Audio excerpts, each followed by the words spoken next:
Esta semana quedó firme la condena contra Cristina Fernández de Kirchner en la causa Vialidad, pero la Corte no analizó el fondo de la cuestión, sino que rechazó el recurso de queja por considerar que era defectuoso el recurso presentado por la defensa de la expresidenta.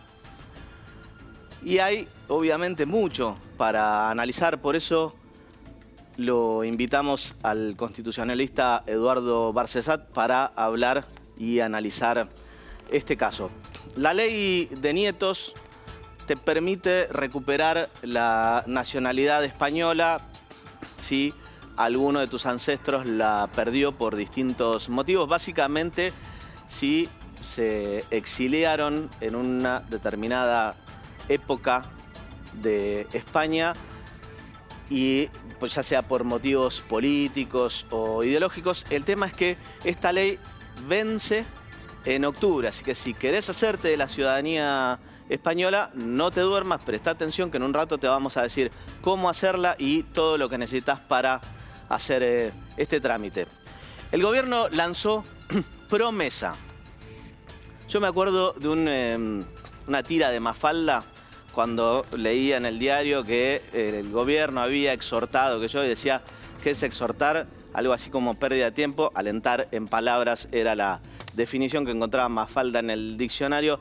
Promesa me suena más o menos a lo mismo. ¿De qué se trata? De que el gobierno va a implementar un sistema para que los reclamos a las medicinas prepagas sean más ágiles. ¿Qué es lo que está sucediendo? A partir del Mega DNU, recordarán, del 70 al 23 se desreguló. ¿Qué es lo que pasó después de la desregulación? La prestación de los servicios se encareció un montón, pero el servicio en sí pasó a ser cada vez peor. Resultado, durante el 2024 se incrementaron un 400% los amparos de salud. La respuesta es poner un mecanismo intermedio para agilizar en favor de la gente, ¿sí?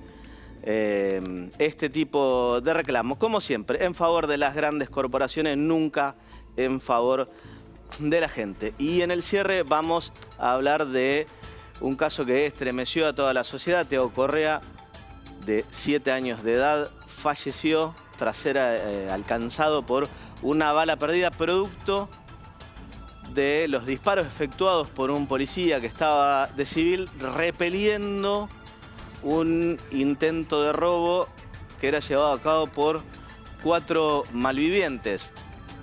Es una cuestión muy compleja porque hay que dirimir si esto fue legítima defensa, si fue exceso en la legítima defensa o si se trata de un homicidio simple con dolo eventual. Vamos a tratar en nuestro programa de aclarar esto, o por lo menos que tengamos presentes cuáles son todas las posibilidades de lo que puede terminar resolviendo la justicia. Esto es La Letra Chica, un programa para que conozcas tus derechos y sepas cómo ejercerlos.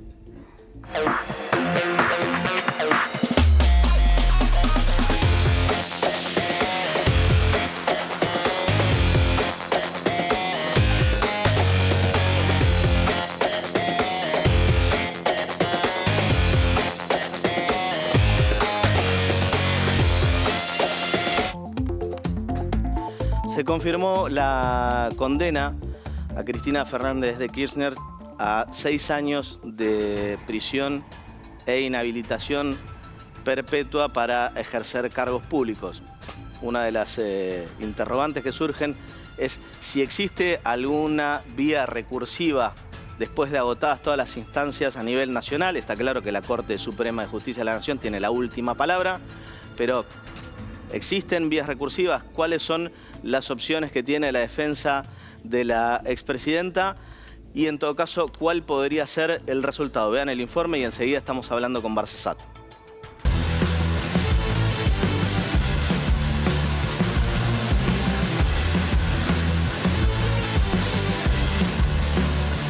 La La Corte Suprema de Justicia de la Nación, como ya saben, ayer mantuvo en firme la condena a 6 años de prisión de Cristina Fernández de Kirchner, con lo cual la expresidenta va a tener que cumplir 6 años de prisión, probablemente domiciliaria. En las próximas horas se tiene que presentar ante el tribunal oral que la condenó por administración fraudulenta para, coordinar cómo van a ser, para que disponga el tribunal cómo van a ser las condiciones de su detención, muy probablemente en el Departamento de Constitución, donde se encuentra desde anoche y donde hubo una manifestación de, que personas que primero se movilizaron al PJ, donde ella estaba cuando se conoció esta decisión, y después allí al Departamento de Constitución. Está la cuestión de la proscripción a perpetuidad para ejercer cargos públicos. O sea que, aún suponiendo que Cristina Fernández de Kirchner completara la condena, a menos que hubiera un indulto o una amnistía dentro de la Argentina, quedaría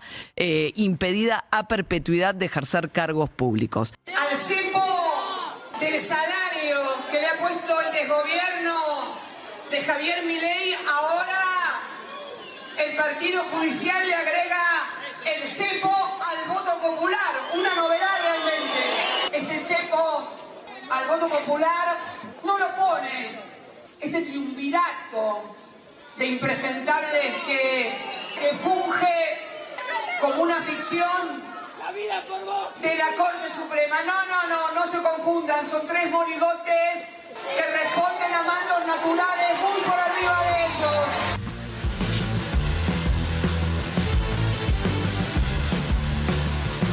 Estamos ahora con Eduardo Barcesat, abogado constitucionalista. ¿Qué tal, Eduardo? Buenos días, ¿cómo está? Buen día, ¿cómo están?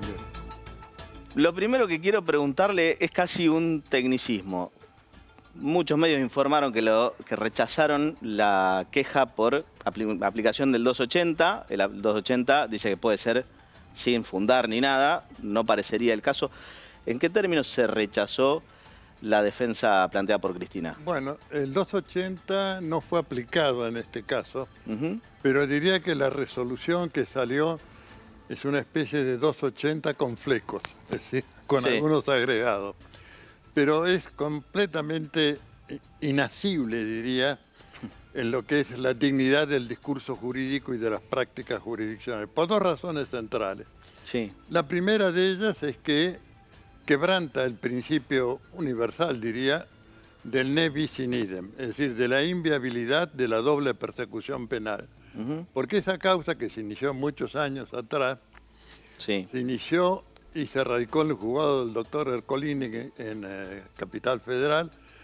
Siguiendo dictamen fiscal, se declara incompetente el juez, lo manda a la Justicia Federal de Santa Cruz, transcurre todo el espigón jurisdiccional con unas resoluciones de sobreseimiento por inexistencia de delito, y es ahí que se urde una maniobra cuyos artífices han sido los miembros de la Sala Cuarta de la Casación Federal, de que hay un informe o dictamen que no fue debidamente valorado o incorporado a la causa, y ordenan reabrir la misma y mandarla no a la justicia que territorialmente corresponde, sino al juez Ercolini, que era el que años atrás se había declarado incompetente por razones de territorialidad, que aclaro que es un principio de orden público, de manera que eso no puede ser quebrado. Bueno, allí es que sucede lo que sucede, quebrantando, como digo, el principio de la inviabilidad del doble juzgamiento penal, que está en nuestro Código Penal, que está implícitamente en el texto constitucional y explícitamente en los tratados regional e internacional de derechos humanos, Convención Americana y Pacto de Derechos Civiles y Políticos de la ONU.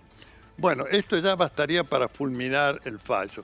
La segunda irregularidad, que es impensable, francamente, es que los certificados de obra, desde que se incorporó por la reforma constitucional del año 94 la figura del jefe de gabinete ministro, están comprendidos dentro de las tareas, diría que es la primera del artículo 100 de la Constitución, que establece la administración general de la nación. Por lo tanto, el que da la orden de pago no es el presidente, no pone firma el presidente, es el jefe de gabinete de ministros, y de hecho fueron a declarar los 4 jefes, creo, de gabinete de ministros que había bajo el gobierno de Cristina Fernández. Sí. Reconocieron sus firmas, dijeron que obviamente procedieron con toda legalidad, porque estaban visados por Vialidad Nacional, filial Santa Cruz, los certificados. Es más, esto fue corroborado en las pericias que se incorporaron y se produjeron en el expediente, las pericias idóneas, Sí. que había correspondencia vía unívoca entre certificado y orden de pago y que no había sobreprecios. Bueno, entonces estamos hablando de un delito imposible, inexistente. Esto es. ¿Usted cree que por eso no lo rechazan por un tecnicismo y en definitiva lo que dicen es que la queja es insuficiente, que el recurso extraordinario debe ser suficiente como escrito único en su totalidad y por eso lo rechazan y evitan entrar en el fondo de la cuestión? No, yo no digo eso. Yo digo que descalifican esto porque no lo abordan. Es decir, no es que la queja no estaba. Donde no estaba es en la resolución judicial. Sí. Lo que se descalifica, lo que hay que descalificar es la sentencia.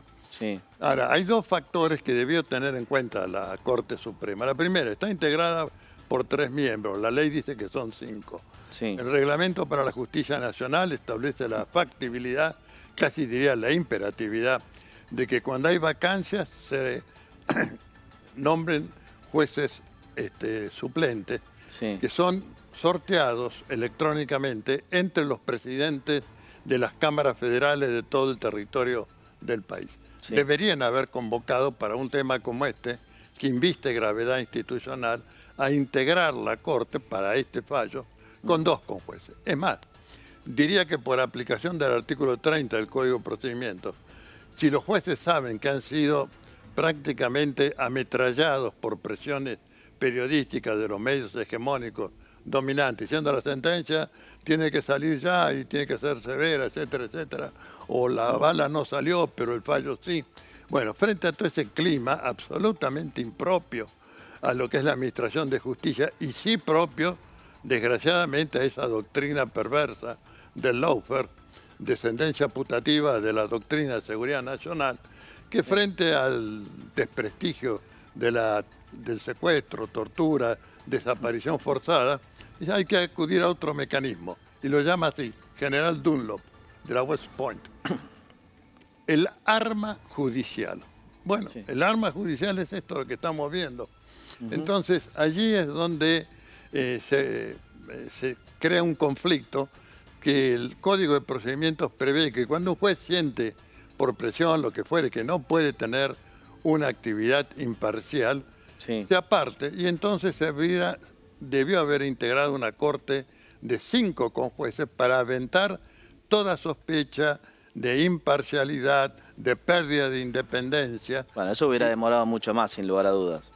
Bueno, las causas en la Corte Suprema demoran, ninguna tiene este tiempo récord. Esto es, creo yo, parte de la improvisación en que se dictó el fallo, porque, reitero, creo que cualquier academia de derecho lo rechaza, este fallo. No, Sí, no. recuerdo que además de mi primer trabajo como era estudiante, todavía no era ni abogado en un estudio jurídico, fui a ver algunas causas en la Corte que eran del año 71, corría en ese momento, calculo que el 97, 98, las causas en la Corte eran más viejas que yo en ese momento. Sí, eso es lo de rigor. Bueno, frente a esto, sí, la defensa técnica seguramente, que es muy idónea, por cierto, van a activar los mecanismos regionales, internacionales, son lentos. ¿Cuáles son los mecanismos o las defensas que hoy le quedan a Cristina Fernández? Bueno, impugnar el fallo, pedir una medida cautelar suspensiva ante la Corte Interamericana de Derechos Humanos, un pronunciamiento de la Comisión de Derechos Humanos de la ONU, y esta otra iniciativa que entiendo que ya la ha puesto en marcha el doctor Dalbón, pero que tiene que contar con apoyo de un Estado nacional o de una ONG reconocida por Naciones Unidas para activar el mecanismo, que es la Corte Internacional del Haya. Sí. Aún así, los pronunciamientos que dictan estos organismos Sí, requieren claro, de un ante la cumple. Corte no pueden corríjame si me equivoco, no pueden litigar los ciudadanos, o sea, los particulares, sino que tienen que litigar un Estado o una ONG, bueno, reconocida por... Bueno, esto tiene el inconveniente además de que se requiere una ejecutoria en territorio de donde se produjo la lesión a los derechos humanos. Yo traigo a colación lo que pasó con la ley de punto final y obediencia de vida. Las impugnamos hace muchos años. Bueno, tardó desde el 85 hasta el 93 para que se pronunciara la Comisión Interamericana. 8 años. Bueno, y después, 2 años después, la Comisión de Derechos Humanos de Naciones Unidas en 95. Y recién en el 2007, bajo el gobierno de Néstor Kirchner, se anularon las leyes. Así que imagínense los tiempos que estamos hablando, ¿no? Por eso he pensado y comunicado a una entidad gremial de la abogacía, del Colegio Público de Abogados de La Matanza, que acá no solamente hay lesiones a la libertad individual y a los derechos políticos de la 2 veces presidenta de la Nación Argentina, también hay una lesión a los derechos políticos y electorales del pueblo de la Nación Argentina. Eso se lo escuché decir. ¿Por qué? Es decir, el artículo 33 dice los derechos nacen de la soberanía del pueblo. Muy bien. Hay una normativa especial sobre los derechos electorales que está contemplado en lo que se incorporó también en la reforma del año 94. Esto está ampliamente tutelado tanto en la Convención Americana de Derechos Humanos como en el Pacto Internacional de Derechos Civiles y Políticos de la ONU. Y es en nombre de esos derechos, impugnando la sentencia, porque dejamos bien claro en el año 94 que la acción de amparo procede contra actos u omisiones de obrar de autoridades públicas en plural o particulares. Y los jueces son autoridades públicas, de manera que pueden ser comprendidos de revisión de sus decisiones vía de una acción de amparo. Si bien esto está discutido en la doctrina, aporto que la 12ª Conferencia Nacional de Abogados emitió un dictamen señalando que la acción de amparo procede contra las decisiones de magistrados de cualquier grado. Esto es lo que vamos a activar con el encabezamiento, ya creo que así me lo han manifestado, se presentará el día martes seguramente el Colegio de Abogados de La Matanza en defensa del pueblo de La Matanza y de sus electores empadronados para que no haya impedimentos para la persona que ha recabado de ser candidata en la contienda electoral de septiembre venidero. Ahora le hago una pregunta. En el caso de Petro, si no me equivoco, demoraron 4 años, ¿sí?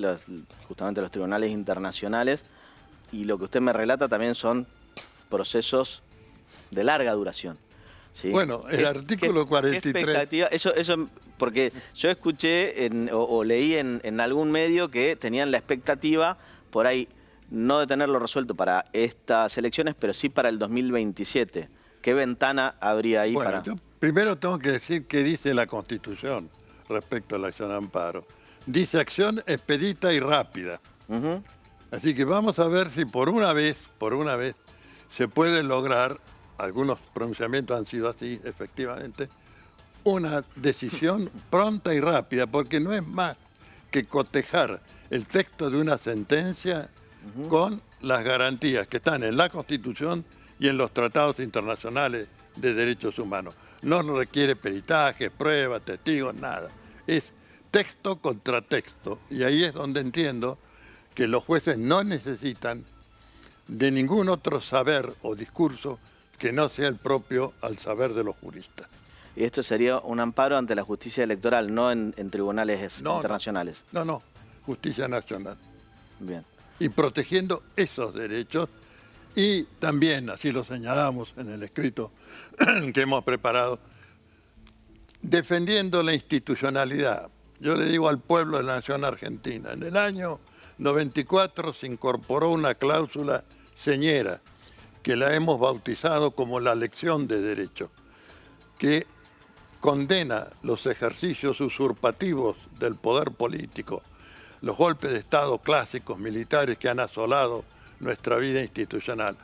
Pero también se aplica esta cláusula de deber de obediencia a la supremacía constitucional de la que los jueces debieran ser los primeros y los más comprometidos, en el sentido de que cuando hay un poder que transgrede los límites reglados, sus incumbencias constitucionales, para apropiar los de los otros poderes, como es el caso que está viviendo la nación argentina, un poder ejecutivo que avasalla al Congreso de la Nación y que utiliza como arma cómplice al Poder Judicial, pues esta cláusula no solamente repugna estos actos con la condena de nulidad absoluta, insanable, y la descalificación como infames traidores a la patria, sino que le reconoce al pueblo argentino, en su último párrafo, el derecho de resistir los actos de violencia institucional. Y este fallo, entiendo, es un acto de violencia institucional. Doctor, muchísimas gracias por venir.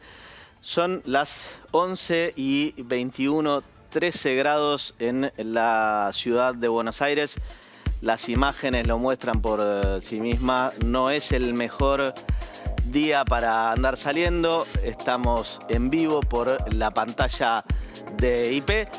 Les diría, es hora de ir pensando en unas pastas, a lo sumo una carnecita al horno, como para ir preparándonos para un almuerzo potentoso, ¿no? Porque con este día, entre el frío y cómo está el clima, la verdad, lo mejor es comer algo rico y potente. Otro día nos ocupamos de la cantidad de calorías y nos ponemos en forma. Ahora, si querés aprovechar la ley de memoria democrática y hacer la ciudadanía, apurate porque el tiempo corre, el reloj de arena se dio vuelta y está corriendo para atrás, queda poco tiempo. Acá la tenemos a Sol, que está radiante a pesar del día que nos toca. Vean el informe y nos metemos con la ciudadanía.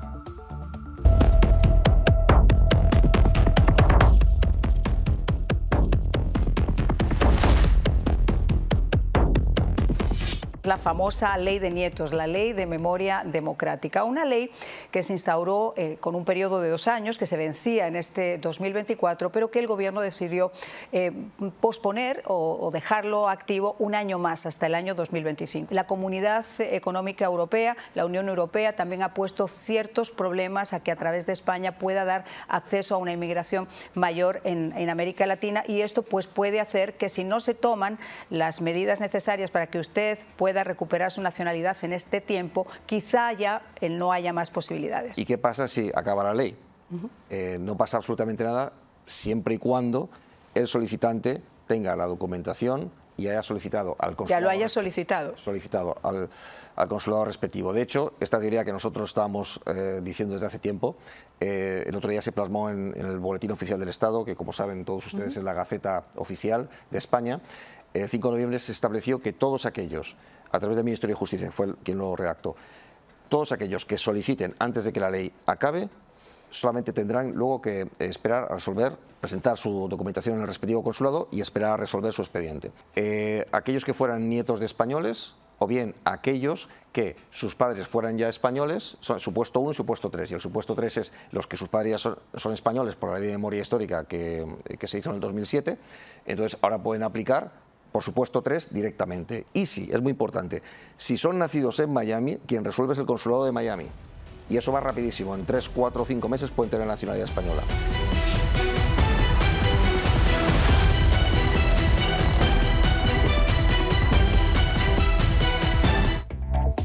Sol, contame, primero que nada, esta ley se sancionó en un determinado momento, se prorrogó y siempre está la duda, ¿no? ¿Sale después otra prórroga o acá se corta? Bueno, Juan Pablo, esto que preguntás es muy importante, así que me parece que está bueno hacer una línea de tiempo. Dale. Que directamente empieza. En el 2022 sale esta ley, es publicada oficialmente el 21 de octubre del 2022 y en principio era por 2 años.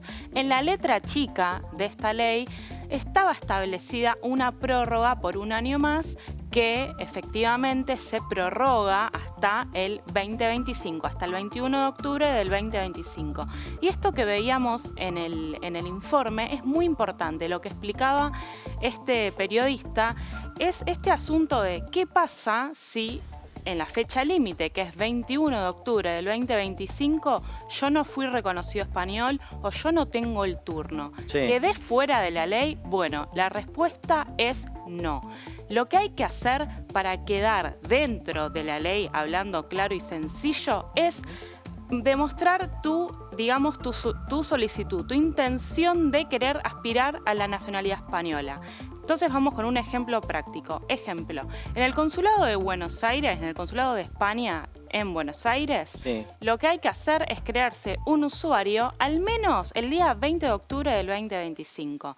Puede ser que el turno vos lo tengas en el 2026 y seas reconocido en el 2027. O sea, el solo hecho de iniciar el trámite ya me deja a salvo de que entré en la ley de memoria democrática. Exactamente, eso lo que hace es salvar ni más ni menos que tu derecho.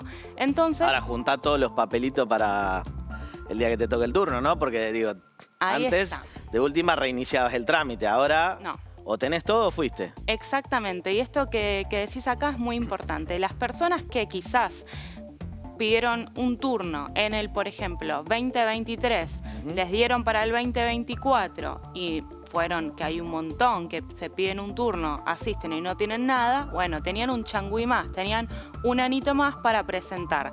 Ahora que solo quedan 4 meses porque estamos a junio y la ley vence en octubre del 2025, Sí. ya sí es la última oportunidad. Entonces, tenés que crearte un usuario, si te corresponde crearte un usuario, o enviar un mail según el consulado que te toque, porque cada consulado tiene su vía para que el interesado solicite un turno antes del 21 de octubre del 2025. Pero una vez que hiciste esto, es importante que al momento del turno al menos tengas el 80% de la carpeta completa.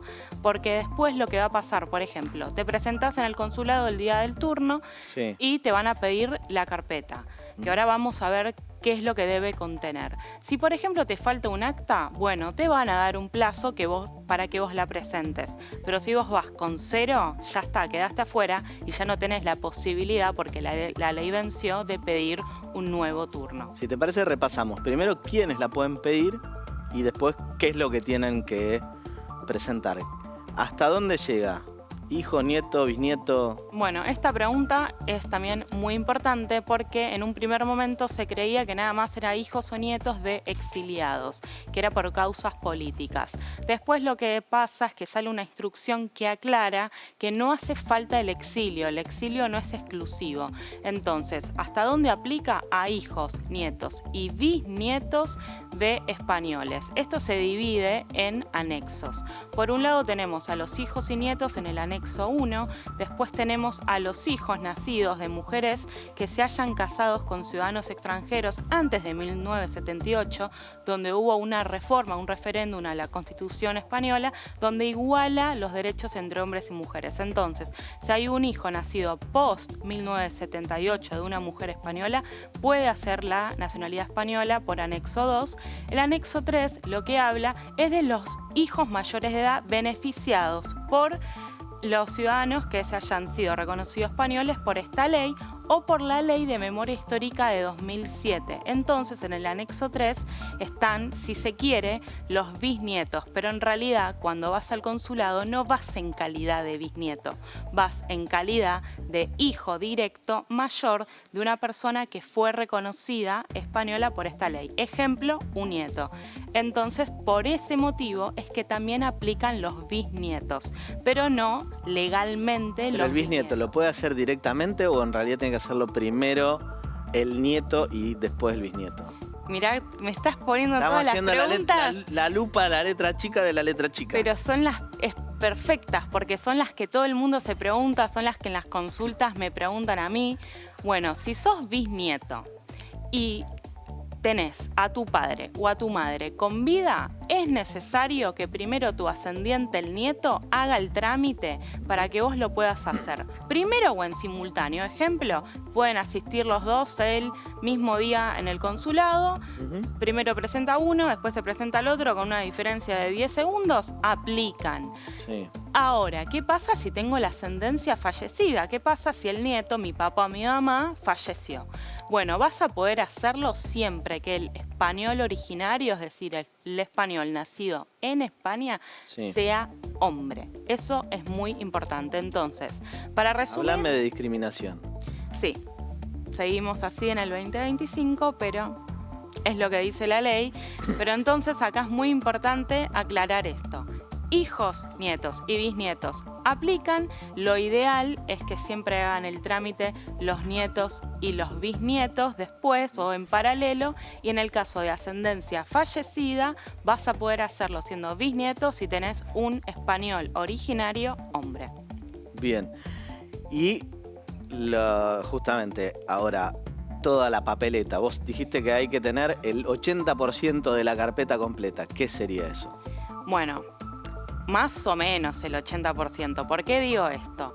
Porque me pasan dos cosas que son como muy catastróficas y también muy graciosas. Ya no sé cómo tomarlo. Por un lado están las personas que solicitan un usuario y cuando llega el día del turno te dicen, Doc, mañana tengo el turno, no tengo ni un papel. Y siempre digo, los abogados, magia no hacemos. Entonces, lo importante es... Yo prefiero usar la del trato con Dios. Los abogados hicimos un trato con Dios. Él no ejerce derecho, nosotros no hacemos milagro. Exactamente, exactamente. Nos encantaría, pero no. Y si no, sería mucho más caro nuestros milagros, pero no podemos hacerlo por el momento. Entonces, ¿qué es lo importante? Que primero solicites un turno, lo podés hacer aunque no tengas ningún documento, porque total de acá a un año te van a dar un turno. Pero en este año ponete las pilas, asesorate o si lo querés hacer por tu cuenta lo puedes hacer y entonces junta la carpeta. ¿Qué es el 80% del que yo hablo? Lo indispensable que vas a tener que llevar al consulado. Bueno, punto número 1, el acta de nacimiento del español. O sea, ese es el papel más importante con el que vas a ir al consulado y vas a demostrar que vos de verdad tenés un español originario, nacido en España, hombre o mujer, por el cual vos podés acceder a esta ley. Que este acta puede ser un acta de nacimiento de registro civil o, depende del año en el que nació, si es de iglesia, un acta de bautismo. En el caso de acta de bautismo, entonces vas a tener que acompañarla con una negativa del registro civil, es decir, que solo está inscripto con acta de bautismo en iglesia y no en registro civil. Después de eso, bueno, si se casó, si murió, en algunos casos te piden un certificado electoral para demostrar que no se hizo argentino, pero no en todos, ya que la ley no habla de este límite de si renunció o no a la nacionalidad española. Y después, bueno, hasta llegar a vos, también acta de nacimiento, matrimonio, defunción, desde, por ejemplo, abuelo español, tu padre y vos directo, vas a tener que demostrar todos los vínculos con esta acta. Entonces, por ejemplo, ¿qué pasa si mi papá se había casado y yo el día del turno no conseguí su acta de matrimonio? Bueno, no te van a rechazar en el momento el trámite por eso. Te van a dar una prórroga, te van a decir que agregues el acta de matrimonio de tu ascendiente. Pero si vos vas al día del turno y no tenés ni siquiera el acta de nacimiento de tu abuelo español o de tu bisabuelo español y posiblemente te digan, no señor, acá usted no tiene ninguna prueba para demostrar que está dentro de la ley y quedaste totalmente afuera de la ley. La parte más difícil siempre es justamente, ¿no?, conseguir las partidas de los ancestros españoles. Sí, esa es una parte la más importante y la más difícil. Eso es, al mismo tiempo que vos sacás un turno, ya tendrías que estar mínimo en búsqueda de eso. Está la página del Registro Civil Español, que se hacen las solicitudes ahí. La verdad que está colapsada, la verdad que siempre que hablamos de nacionalidades europeas, española o italiana, no hay mucha voluntad política. Si bien el presidente de España está a favor de esta ley, dice que es una ley que recuerda derechos, de memoria, como la que fue la de memoria histórica, igualmente los registros civiles, al verse colapsados, no tienen muchas ganas de trabajar, entonces puedes hacer la solicitud online, lo cual es gratis, pero te demora un montón. Entonces, en ese caso, lo que yo recomiendo es solicitar las partidas, ya sea por registro civil o de iglesia, por abogados en España, que a ellos sí les dan un poco más de bolilla que hacerlo vos por una página online que no sabes si te va a llegar y no te van a responder absolutamente nada, quizás en un año. Y la última, y cerramos. En octubre, ¿se baja la persiana? No te pregunto por la renovación, ¿no hay más otro mecanismo para hacer la ciudadanía? En octubre se baja la persiana para lo que es nietos y bisnietos mayores de edad. Pero lo que pasa es que antes de esta ley y para siempre, según el Código Civil español, si sos hijo de un español, más allá de la edad que tengas, un español nacido en España, vos podés hacer el trámite. Como también, si vos fuiste reconocido español durante esta ley, ya sea en calidad de hijo, nieto o bisnieto, y tenés hijos menores, tus hijos hasta los 20 años van a poder hacer el trámite. O por ejemplo, en el caso de que alcancen la mayoría de edad a los 20 años en otro país, bueno, van a tener un plazo de 2 años más para poder hacer el trámite. Así que, digamos que los hijos directos van a poder hacer siempre el trámite más allá de esta ley. Muy bien. Sol, muchísimas gracias. Queda, les recuerdo, para cualquier consulta, tienen el Instagram del programa, es @la.letrachica. Nos mandan sus consultas, si llegamos las contestamos ahora antes de que termine el programa, y si no, seguramente las responderemos en el programa siguiente. Si alguna vez tuviste que reclamar en la obra social o en la empresa de medicina prepaga para que te presten algún servicio de esos que, como son costosos, se ponen remolones para prestar, sabés lo que es estar lidiando contra los molinos de viento. Como dije al inicio del programa, después del mega DNU desregulador, la prestación de los servicios de medicina empeoró un montón y se encareció un montón, todo junto, ¿sí? Más caro y peor, una versión rarísima. Y los amparos de salud se incrementaron en más de un 400% durante el 2024. Sí, más de un 400% en un año, ¿no, Mario? Así es, más de 10.000 juicios durante el año 2024. Esto no fue producto de que los abogados salimos a litigar, sino producto de la mala prestación del servicio. La respuesta del gobierno es darte un nuevo sistema intermedio para frenarlo, nunca para controlar a las empresas. Vean el informe y hablamos del tema.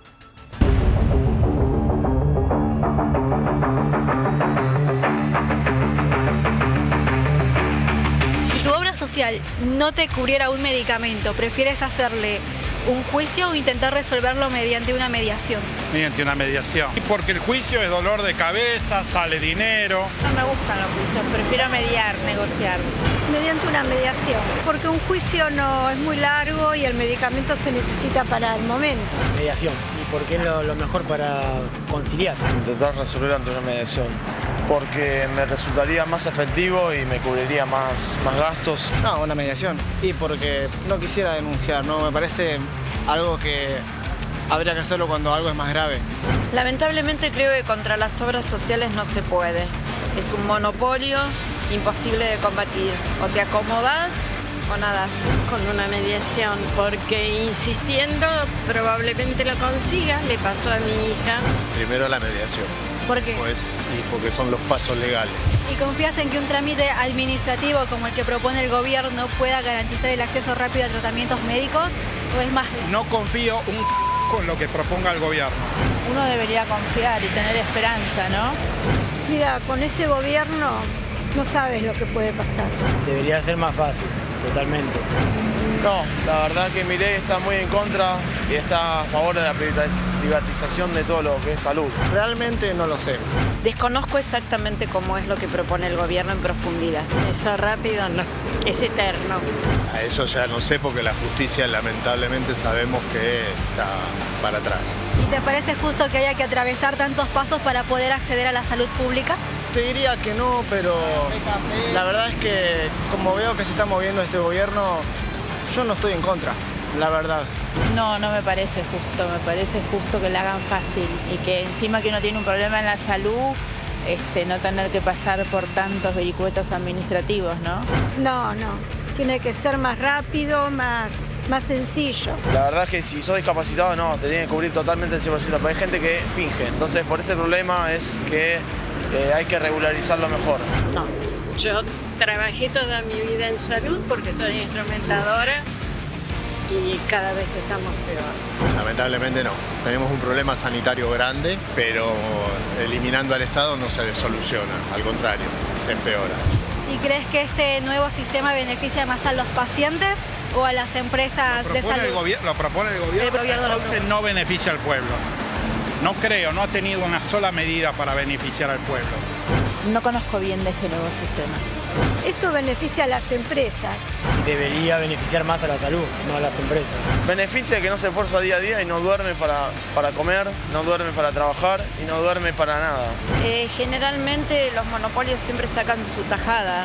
No, a las empresas de salud, al paciente, no. Me da la impresión que va a beneficiar más a la empresa, a los empresarios, que al paciente.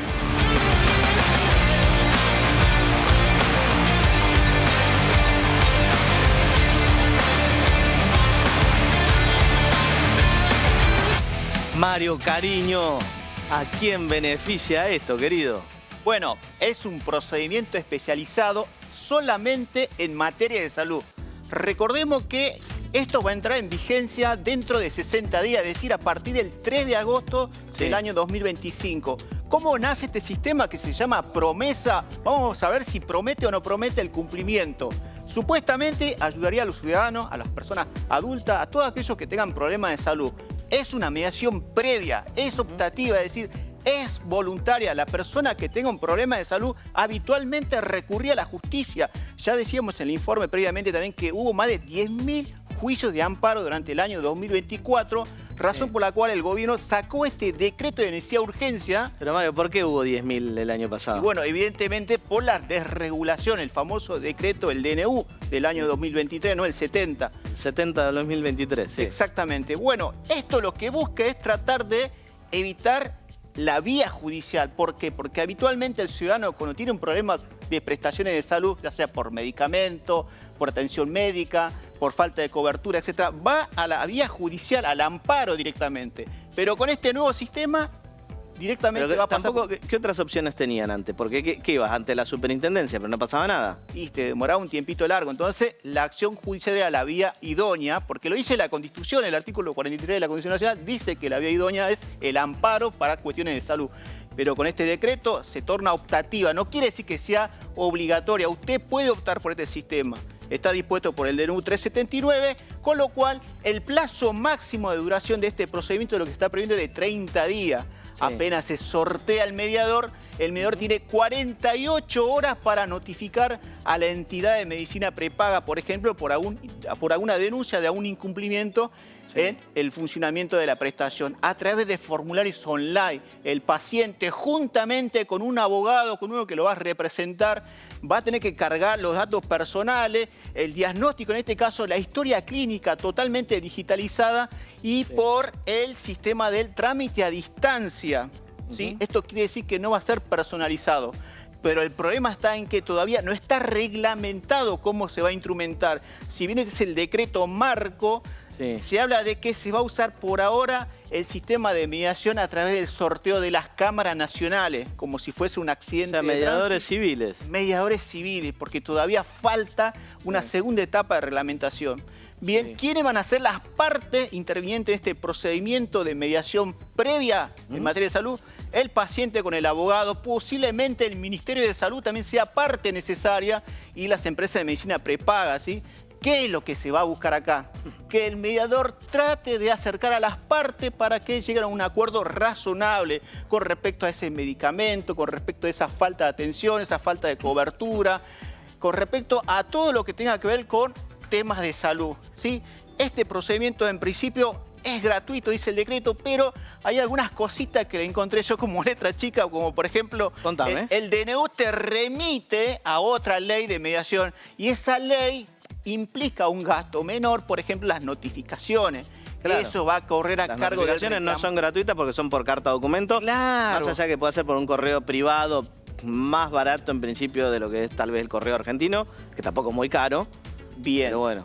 Entonces ahí lo que va a hacer es que, bueno, como el DNU te decía, lo remite a otra ley, yo fui a la otra ley, encontré la letra chica, no, bueno, el procedimiento administrativo va a ser sin gasto, pero la notificación va a tener un gasto. Sí. ¿Qué pasa? Igual pensando un poquito en voz alta, ¿no? Sí. Si estás notificando a una medicina prepaga o una obra social, en principio deberían tener algún domicilio electrónico establecido, denunciado. Ajá. Bien, le pegaste en la tecla. Siga usted, muy siga bien, usted. muy bien. Siga usted. Bueno, esto es lo que no prohibió el DNU. Debió prever que las notificaciones a las entidades de medicina prepaga o a cualquier entidad Prestenle pública... atención a Mario, así cuando después regulan el DNU lo hacen bien, por favor. Domicilio electrónico, domicilio de mail. ¿Por qué? Porque yo, en el sistema de la Ciudad Autónoma de Buenos Aires, en relación de consumo, usan eso. Entonces, no gastan en carta documento. Claro, y ahí sí hay gratuidad porque... Exactamente. Bueno, esto es lo que no prohibió el DNU, que yo seguramente en la reglamentación van a tener en cuenta. ¿Por qué? Porque todas las entidades de medicina tienen un domicilio, en el caso, un correo electrónico. Sí. Porque, a ver, el origen de este problema es justamente a partir del mega DNU y la desregulación, lo que sucedió es que la prestación del servicio se deterioró. Exacto. ¿Sí? ¿Por qué? Porque al no estar obligados a hacer determinadas cosas, dejaron de hacerlas. Exacto. Y dejaron de cubrirlas. Esa es la realidad. Ese es el origen del aumento de litigiosidad. No le echemos la culpa al paciente o al consumidor por necesitar un tratamiento. No es que la gente de golpe necesitó más tratamiento. Son los mismos. La diferencia es que ahora dejaron de cubrirlos. Perfecto. ¿Sí? Así es. Si hay acuerdo, ese acuerdo el mediador lo va a redactar, lo va a plasmar en un instrumento público y va a tener valor legal al igual que una sentencia judicial. Es decir, en caso de incumplimiento se va a ejecutar. ¿Sí? ¿Qué pasa si no hay acuerdo? Ahí, como dice acá la plaquita, se habilita el paciente junto con el abogado, va a la justicia. Es decir, no pierde el derecho del amparo de salud. ¿Sí? Y los casos urgentes no entrarían acá. Si usted considera que la medicación que no le están otorgando es de suma urgencia, bueno, no pasa por este procedimiento. Directamente va al amparo judicial con el patrocinio de un abogado para pedir al juez que le otorguen ese tipo de prestación.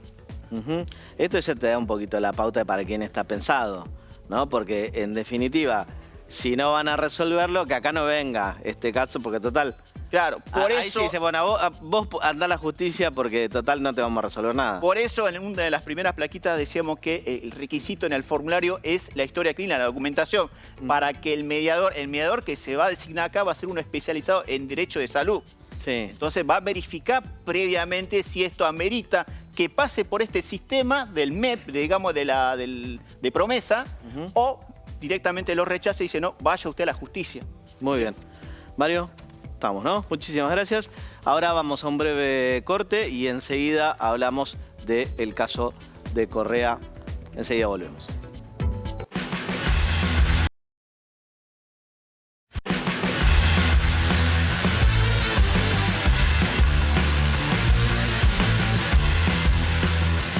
La justicia le negó la excarcelación al policía que mató a Tiago Correa.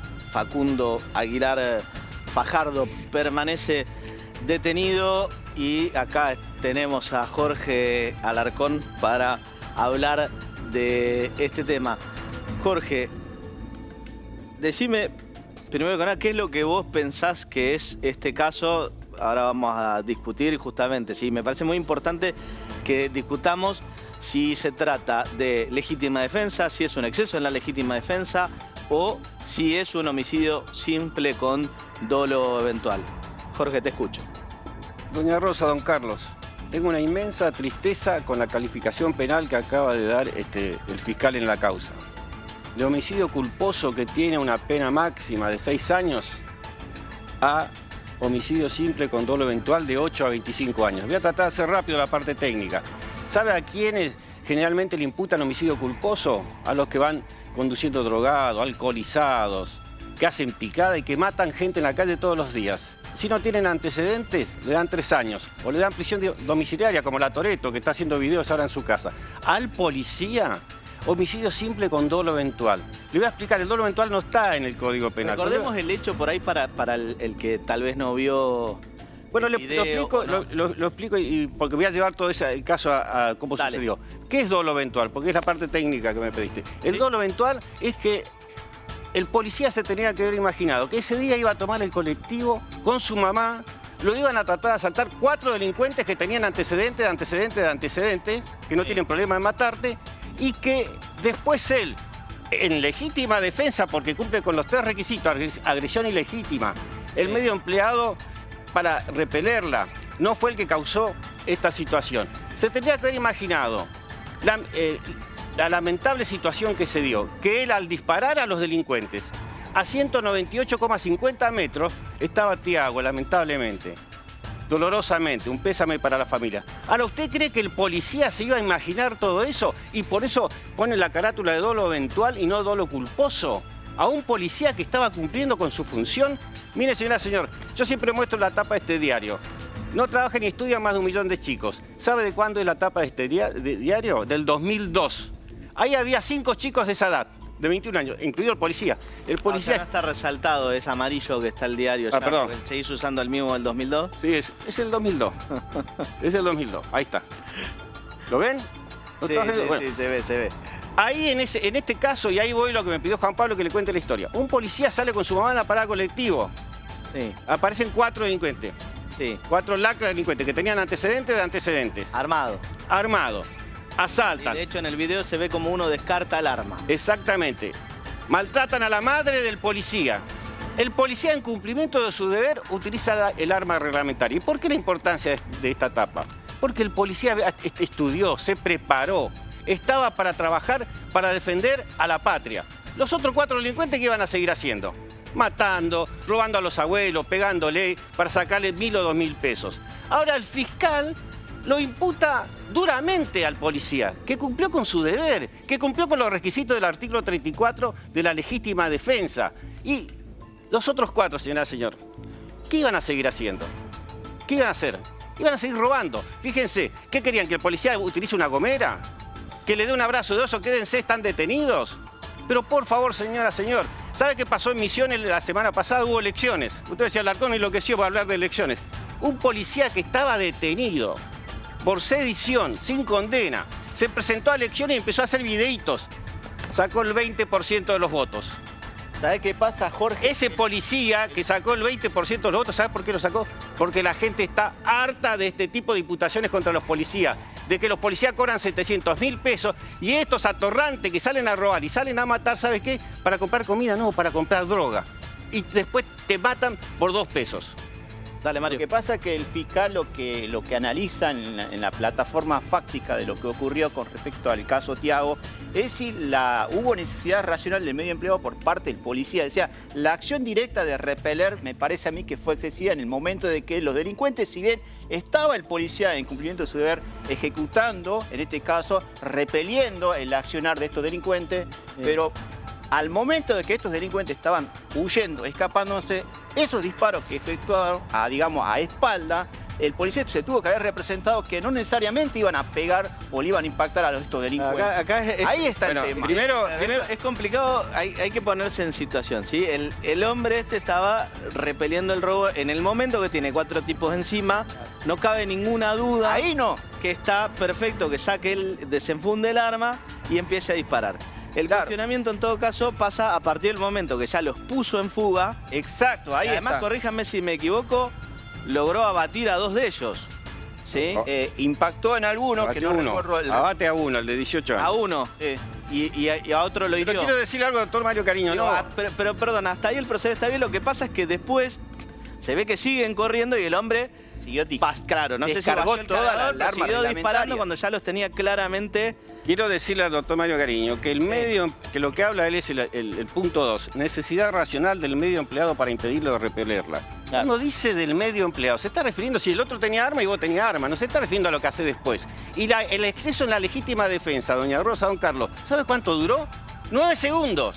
Yo no terminé de hablar con él y ya disparó los 11 balazos el policía, que recién fue atacado y atacada su madre. ¿A usted le parece que el policía en ese momento va a pensar, a ver qué hago? Lo que dice Mario Cariño, lo que dice el fiscal, disparo a la izquierda, disparo a la derecha, y que se iba a imaginar lamentablemente que a 198,50 metros en una calle deshabitada, porque no estaba en la avenida Santa Fe. Sí. ¿Estaba Ya Tiago? estamos cerca del cierre. Les hago una pregunta. ¿El policía tiene la posibilidad de pedir en su defensa, si esto llegara a un juicio oral, que lo juzgue un jurado? Pero sí, y te digo... Buenos Aires sí es posible. Perfecto.